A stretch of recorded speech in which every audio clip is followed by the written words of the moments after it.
Hey, this is Evan Marquette, dating coach for smart, strong, successful women, your personal trainer for love. Welcome back to Love-splaining. We are doing our regular Tuesday coaching call. I'm particularly excited today. I will make a brief introduction, but for those who are not subscribers, if you want to listen to this question in its entirety, you have to be a subscriber. Click on the button below to upgrade to get all the benefits of our Tuesday posts, our Friday posts, the ability to comment, the ability to ask questions on our mailbags. It is very little money for a lot of value for those who are interested in that kind of thing. Without further ado, my guest today is Shari. I will let Shari tell us a little bit about her, but my relationship with her goes back for, I understand, 2.5 years. She is a Love U graduate. She is coming on the Love U graduate retreat, which by the time this is released may have already taken place.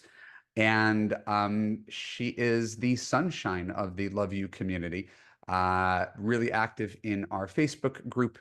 And the good thing about Shari is that you always know she's going to have a smile on her face and is going to take you on a tangent that you didn't expect to go on. So without further ado, Shari, would you give a little brief biographical name, age, where you live, what you do, how you got here? Yes, given that I'm 62, obviously I could say a lot. I'll try to curtail those tangents. And Yeah, the 30-second version of this. I'm going to be 62 next month. As a matter of fact, no, I'm going to be 62 this month. Today's March 1st. This month I will be 62. And I came to Love University um, literally about 6 years ago, just watching everything Evan put out on the internet. And then I signed up for Love U 2.5 years ago. And I feel like I've learned to be the CEO in my life in so many ways, even beyond my relationships. I did come into Love U with a kind of dwindling relationship, and I've had two official boyfriends and a kind of a spare since I've been here. So meeting men is not really my challenge, but improving my man picker and being a person of fun and character with men has been really a growing experience for me. And I've benefited so much from Evan's guidance. It really means a lot to me. Yeah, again, I wasn't looking for a plug. It's very nice of you. And again, I really do appreciate your enthusiasm about me and this program. Today, I want to be able to answer your question and hope other people can learn and benefit from it. So what you got for us? So I'd like to pick something that I think universally would be of interest to other women in my age group. Mhm. Um, I really think that sometimes women hesitate to show that they're cute and sexy in their 60s. They might get mad at men if they act like they're just looking for sex. But since honestly, I'm looking for a guy who still has a few miles left on him and has an interest in having a good sex life for some time to come, I'd kind of like to know, how do I present myself in my profile that I'm going to be rebooting here shortly? I'm actually signed up to get a new professional photo shoot when I go down to the retreat in Puerto Vallarta. I'm very excited about that. And so, how do I position myself in that sweet spot between, not wanting to get all the guys who think, yeah, let's get her out on the beach naked because I have these swimsuit photos. I mean, I do want them to think that eventually, but not in the first few minutes. And then I've decided now to try Hinge instead of Match. Um, Not that I haven't had success with Match, but I'm looking forward to starting Hinge. And that's kind of a lot, but how to set that profile up so that I look good um, and sexy, but not too sexy, and with my age. Right. I mean, uh, there's a lot there. And so forgive me if you've heard some of this stuff before. I don't know that my philosophies have changed appreciably on this topic.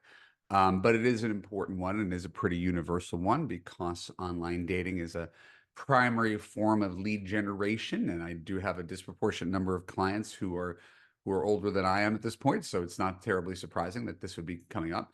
Uh, I always worry about running the risk of repeating myself because I only have so many things in my bag of tricks. But I love to cite the statistic, and again, it was from OkCupid, that if you are a woman in her 50s who shares sexy photos, it's more likely to get a positive reaction than a woman in her 20s who shares sexy photos. See, now you told me something I didn't hear you say yet. And the reason for that, again, it makes sense, is because most people in their 20s are at sort of their physical peak. And so if everybody's doing it, it doesn't have as much value or currency. A lot of women in their early 60s are settling down into being grandmas. And so they'll show pictures of their grandkids, and they'll show pictures of their garden, and they'll show pictures of their cats, or show pictures of their hikes. And guys do not care. And so there's nothing wrong with being all those things, being a grandma and being a gardener and being a cat lover. That's not what the audience that you're catering to is there for. So the rare woman in her 50s and 60s who says, I feel as sexy as I ever have, I'm going to showcase that. That stands out. I hate to be a tease, but the full episode is for paid Substack subscribers only. So if you want to hear my full answer to all my reader questions, go to www.evanmarkatz.com/Substack to become a paid subscriber. In addition to that, paid subscribers receive the ability to ask me questions and get coaching on my podcast, an advice column in which I answer your questions, a podcast in which I offer you live dating coaching, the ability to comment on all posts and join the dialogue in the Love-Splaining community, and exclusive content that is unavailable to the general public. Just go to www.evanmarkatz.com/Substack to join for free and upgrade for all the bonus content. Thanks, and I look forward to seeing you in the Love-Splaining community.